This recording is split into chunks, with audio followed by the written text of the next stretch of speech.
لله رب العالمين والصلاة والسلام على أشرف الأنبياء والمرسلين نبينا محمد وعلى آله وصحبه أجمعين. أما بعد، أعوذ بالله من الشيطان الرجيم. خذ من أموالهم صدقة تطهرهم وتزكيهم بها وصل عليهم إن صلاتك سكن لهم. الإسلام حضور السلام علیکم. قرآن کریم کی جو آیت پڑھی تھی اس میں اللہ رب العالمین نے فرمایا آپ ان کے مالوں میں سے زکوٰۃ دیں، آپ ان کو پاک کریں گے، ان کا تزکیہ کریں گے اور ان کے لیے دعا رحمت کیجیے. آپ کا ان کے لیے دعا رحمت کرنا باعث تسکین ہے. اس آیت پر آپ غور کریں.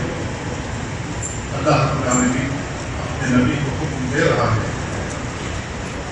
کہ آپ لوگوں کے اموال میں سے زکوٰۃ وصول کریں. اللہ رب العالمین نے مسلمانوں کے اوپر ان کے مالوں میں زکوٰۃ فرض کی ہے. تؤخذ من أغنيائهم وترد في فقرائهم، جو انہیں کے مالداروں سے لی جائے گی اور انہیں کے غریبوں میں فقراء میں تقسیم کر دی جائے گی. یہ اللہ رب العالمین کا حکم ہے. اس آیت پر آپ غور کریں. اللہ رب العالمین کہہ رہا ہے خذ من أموالهم صدقة تطهرهم، آپ ان کو پاک کریں گے. معلوم یہ ہوا کہ زکوٰۃ ادا کرنے سے مال پاک ہو جاتا ہے، ہمارا مال صاف ہو جاتا ہے، ہمارا مال گندا نہیں رہتا، اس کے اندر ناپاکی کی ملاوٹ نہیں ہوتی. جب ہم پاک مال استعمال کریں گے، کھائیں گے اور اسی کا کپڑا پہنیں گے، ہماری عبادتیں بھی قبول ہوگی، ہماری دعائیں بھی قبول ہوگی. اور اگر ہمارا مال ناپاک ہوگا، ناجائز ہوگا، جس کو ہم کھائیں گے، جس کا ہم کپڑا پہنیں گے، اللہ رب العالمین سے دعا بھی کریں گے، اللہ ہماری دعا قبول نہیں کرے گا. اللہ رب العالمین کہہ رہا ہے کہ تطہرهم، آپ ان کا مال کو پاک کریں گے، وتزکیہم بہا، اور اس کے ذریعے سے آپ ان کا تزکیہ کریں گے. تزکیہ کس بات کا؟ ہر انسان کے اندر بخل موجود ہے، بخارت موجود ہے، کنجوسی موجود ہے. وہ مال خرچ کرنا نہیں چاہتا، مال کو سمیٹ کر رکھنا چاہتا ہے. ہر انسان کے اندر یہ چیز موجود ہے. تو اللہ رب العالمین زکوٰۃ کے ذریعے سے، صدقے کے ذریعے سے جب ہم اس کو غریبوں، محتاجوں، فقراء میں اور محتاجین کو تقسیم کرتے ہیں تو ہماری یہ کنجوسی جو ہمارے اندر موجود ہوتی ہے یہ ختم ہوتی ہے، یہ ٹوٹتی ہے. اللہ رب العالمین ہمارے نفس کا بھی تزکیہ کرتا ہے. زکوٰۃ دینے میں جہاں ہمارا مال پاک ہوتا ہے، ہمارا نفس کا بھی تزکیہ ہوتا ہے.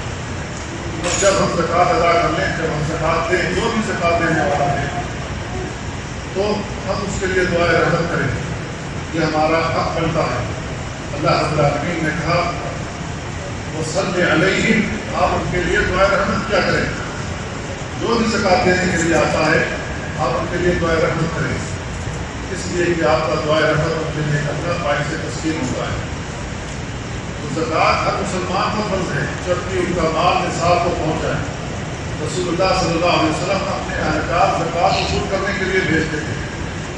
مدرجات میں زکوٰۃ، حضوروں میں زکوٰۃ، اہلکار جاتے تھے، اندازہ لگاتے تھے اس میں سے کتنی کھجور نکلے گی، کتنی وسط کھجوریں آئیں گی، اسی حساب سے ان سے زکوٰۃ دی جاتی تھی. اللہ کے نبی صلی اللہ علیہ وسلم کے اہلکار جاتے تھے تو اونٹوں کو، گایوں کو، بھیڑ بکریوں کو دیکھتے تھے، ان کو شمار کرتے تھے، گنتے تھے ان میں کتنی زکوٰۃ واجب ہوگی، اسی حساب سے وہ زکوٰۃ وصول کرتے تھے. اور کوئی بھی زکوٰۃ دینے والا بھاگتا نہیں تھا. مصدق کو دیکھ کر، جو بھی صدقہ وصول کرنے والا اس کو دیکھ کر ہٹتا نہیں تھا، بھاگتا نہیں تھا، چھپتا نہیں تھا. وہ طیب نفس کے ساتھ اپنی زکوٰۃ ادا کرتے تھے. یہ صورتحال رسول اللہ صلی اللہ علیہ وسلم کے زمانے میں تھی. تو یہ صورتحال ہمارے اندر بھی ہونی چاہیے. ہمارا حق بنتا ہے کہ ہم اپنے زکوٰۃ کے مال کو غریبوں، مسکینوں، محتاجوں میں بانٹ کے تقسیم کر دیں، کیونکہ یہ ان کا حق ہے. یہ ہمارا مال نہیں ہے. ہمارا مال وہ ہے جو زکوٰۃ سے بچ جاتا ہے. زکوٰۃ کا جو بھی مال ہے، جو بھی پرسنٹیج ہے، 2.5% جو بنتا ہے، وہ ہمارا مال نہیں، وہ غریبوں مسکینوں کا. اگر ہم غریبوں مسکینوں کا حق نہیں دیں گے، ہم ان کا حق کھا رہے ہیں، ان کا حق مار رہے ہیں، ان کے اوپر ظلم کر رہے ہیں. واتقوا دعوة المظلوم فإنه ليس بينه وبين الله حجاب. مظلوموں کی بددعا سے بچتے رہنا چاہیے کہ اللہ اس کے درمیان کوئی پردہ عائد نہیں ہوتا ہے. مظلوموں کی، غریبوں مسکینوں کی آہوں سے ہمیں بچنا چاہیے کہ اگر ان کی راہیں ہمارے اوپر لگ جاتے ہیں، ہمارا مال تباہ ہو سکتا ہے، ہماری صحت تباہ ہو سکتی ہے، ہمارا گھر برباد ہو سکتا ہے. تو زکوٰۃ ان کا حق ہے. زکوٰۃ کا جتنا بھی مال ہے ان کا حق ہے، ان کو تقسیم کر دینا چاہیے. ہماری ذمہ داری بنتی ہے ہم ان کو ڈھونڈ کر ان کے ہاتھوں میں ان کا پیسہ دیں، ان کی زکوٰۃ لوٹا دیں، کیونکہ وہ ان کا حق ہے. تو زکوٰۃ جو سونے اور چاندی کی ہے یا روپے پیسے کی ہے، 52.5 تولہ، اگر جس کے پاس چاندی ہو تو اس میں 2.5% زکوٰۃ ہے، وہ نصاب کا مالک ہے. جس کے پاس 7.5 تولہ سونا ہو وہ نصاب کا مالک ہے، اس کے اوپر 2.5% زکوٰۃ ہے، اس کو زکوٰۃ دینی چاہیے. یا سونے کی مالیت میں ہمارے پاس بینکوں میں پیسے پڑے ہوئے ہیں یا ہمارے گھروں میں پیسے پڑے ہوئے، اس پر 1 سال گزر چکا ہے تو اس پر بھی 2.5% زکوٰۃ ہے.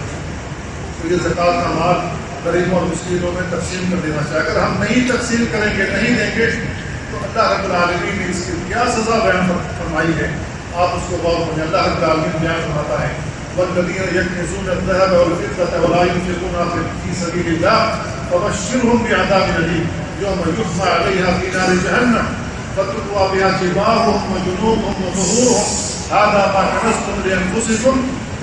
اللہ رب العالمین کا جو لوگ سونے اور چاندی کو اپنے پاس رکھے ہوئے ہوتے ہیں بطور کنز کے، اپنے پاس چھپا کے رکھتے ہیں، تجوریوں میں بند کر کے رکھتے ہیں، اللہ کی راہ میں خرچ نہیں کرتے، تو بشرهم بعذاب أليم، ان کو دردناک عذاب کی بشارت سنا دیجیے. یہ اللہ رب العالمین کہہ رہا ہے. اب سزا کیسی ہوگی؟ یوم یحمى علیہا فی نار جہنم، جہنم میں یوم یحمى علیہا فی نار جہنم فتقوی بہا جباہہم وجنوبہم. یہی سونے چاندی جس کو ہم نے رکھا ہوا ہے، زکوٰۃ نہیں دی ہے، کسی کو جہنم کے اندر تپایا جائے گا، یہ سرخ ہو جائے گا. سرخ ہو جائے گا تو کیا ہوگا؟ اللہ رب العالمین پیشانی پر اس کو چپکا دے گا، ہمارے پہلوں پر چپکا دے گا، ہمارے پیٹھوں پر چپکا دے گا. آپ ایک بار تصور کر لیں، گرم لوہے کو جب وہ سرخ ہو جائے، کسی کے بدن کے اوپر چپکا دیا جائے، اس کا کیا حال ہوگا. جہنم کے اندر یہ تپا کر کے انسانوں کے اوپر چپکا دیا جائے گا، داغ دیا جائے گا. اللہ رب العالمین کیا کہے گا؟ هذا ما كنزتم لأنفسكم، جو تم نے اپنے لیے اکٹھا کیا تھا، اپنی تجوری میں بند کر کے رکھا ہوا تھا، یہ اس کا بدلہ ہے. فذوقوا ما كنتم تكنزون، جو تم نے اپنے لیے اکٹھا کیا ہوا تھا، اب اس کا مطلب ہو. آیت بالکل واضح ہے جو اللہ کے نبی صلی اللہ علیہ وسلم پر اتری. اللہ کے نبی صلی اللہ علیہ وسلم صحابہ کرام کو بیان، اللہ کے نبی صلی اللہ علیہ وسلم نے بھی بعض احادیث میں زکوٰۃ نہ دینے والوں کے لیے جو سزا ہے وہ بیان فرمائی ہے. اللہ کے نبی صلی اللہ علیہ وسلم بیان فرماتے ہیں جس کو اللہ رب العالمین نے مال دیا ہو اور وہ اس میں سے زکوٰۃ نہیں ادا کرتا ہے، اللہ رب العالمین اس مال کو قیامت والے دن اژدھے سانپ کی شکل دے دے گا. وہ اژدھا سانپ جو بہت بھیانک ہوگا، جس کے اوپر وہ سیاہ نقطے ہوں گے، جس کی وجہ سے وہ بہت بھیانک لگے گا. یہ اس کے گلے کا توق بن جائے گا جس نے زکوٰۃ نہیں دی تھی. اس کو دبائے گا، اس کو کھینچے گا، اس کو چھوڑ کر کے اس کو دوڑائے گا، اس کو کاٹے گا. یہ تھک ہار کر کے پوچھے گا کہ تو کون ہے جو میرا پیچھا نہیں چھوڑ رہا ہے؟ تو وہ سانپ اس سے بولے گا، کہے گا میں تیرا وہی مال ہوں جس کی تو دنیا میں زکوٰۃ نہیں دیا کرتا تھا،